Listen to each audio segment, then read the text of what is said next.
Hello YouTube family, Greg D here, back with another video. Today, as I get close to hitting 40,000 miles in the Passat here, I wanted to give you a little bit of an updated review, updated impressions, plans for the future with this car, how it's done maintenance-wise, all of that good stuff, in case you are a person who is looking for a mid-sized family sedan and would like some little bit more information. For those of you who have not watched my previous videos on the Passat or are subscribed to me, I have a 2014 Volkswagen Passat Wolfsburg edition here. So brand new, roughly around $24,500, I believe. Like I said, I'm getting close here to about 40,000 miles. I'm actually due for an oil change, which I have to do some point this week. Maintenance-wise, no issues. Really, the only thing that I've had to replace on this car was the windshield, and that was because it cracked. Not the car's fault, not my fault. I just happened to randomly walk outside one morning while I was going to the gym and noticed that there was a huge crack in my windshield. So I'm not really sure how that happened, but it happened. So like I said, that's not the car's fault. And it's funny because unlike the Mark 6 GTI that I had, I haven't had any issues with this car. The GTI always seemed like there was something like funny going on with it. There's always weird electrical stuff going on with it. I haven't had, knock on something, I haven't had any kind of like mechanical, electrical issues with this car yet. It's run fine.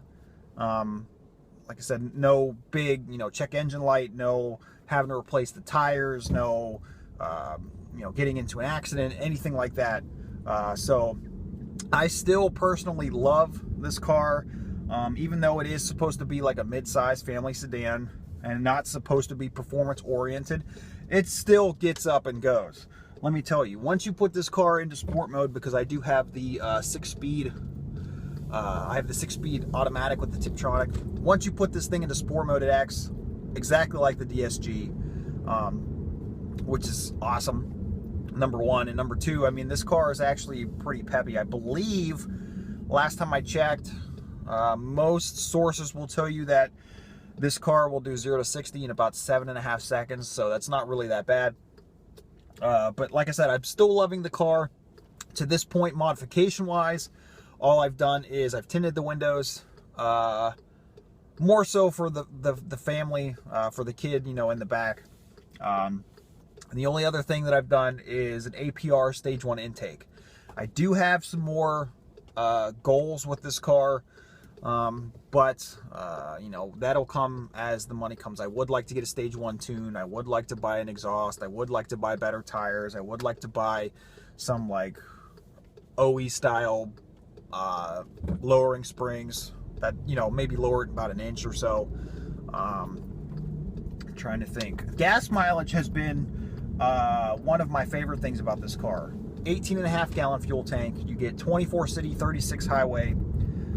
So I easily get 400 miles out of a tank of gas before the check engine, or not the check engine, the gas light, filler up light comes on. I can usually stretch it out to 400 miles.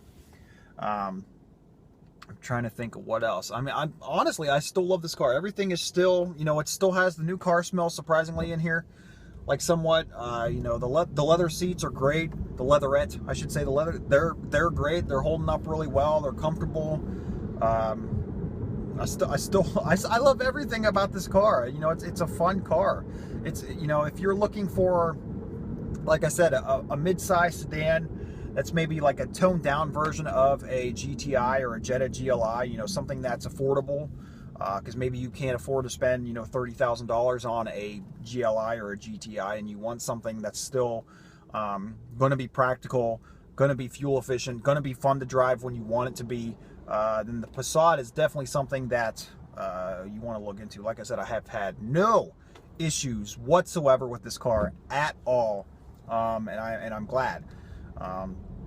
Like I said, there's definitely some things that I want to do to it moving forward, but that's another thing that I want to mention too, is the 2436 EPA estimate thing may be off too, because there's been times where I've been driving on the highway and I've gotten as high as 42 miles to a gallon on this car.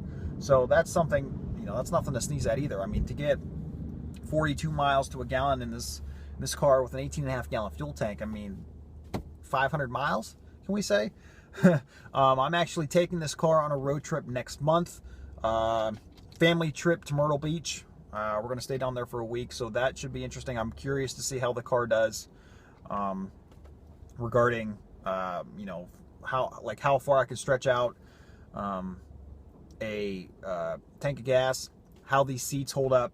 Because I mean, these seats are comfortable, but I haven't really been in the car, you know, more than an hour or so at a time. So, you know, being in the car for, you know, maybe possibly 10 to 12 hours will be interesting to see, you know, how the car holds up. But like I said, nothing really else. Like I said, I love this car. Like I said, if you're looking for something that is practical and fuel efficient and still can be fun, definitely look into getting one of these. I mean, if you don't want to go like a base model Jetta, or you can't afford something like a GTI or a CC or something, go middle of the road, look at a Passat. You won't regret it. I haven't regretted it at this point. I had a 2014 Nissan Maxima before this car, and honestly, even though that car was probably like $8,000 more brand new, I actually prefer driving this car. So that just goes to say a lot about German engineering. So with that being said, guys, that's the end of the video. Thank you so much for watching. Please hit the thumbs up button if you enjoyed and would like to see more videos on the Passat, or, you know, me talking about cars in general. Please subscribe to my YouTube channel if you haven't already. And until next time, we'll see you guys soon.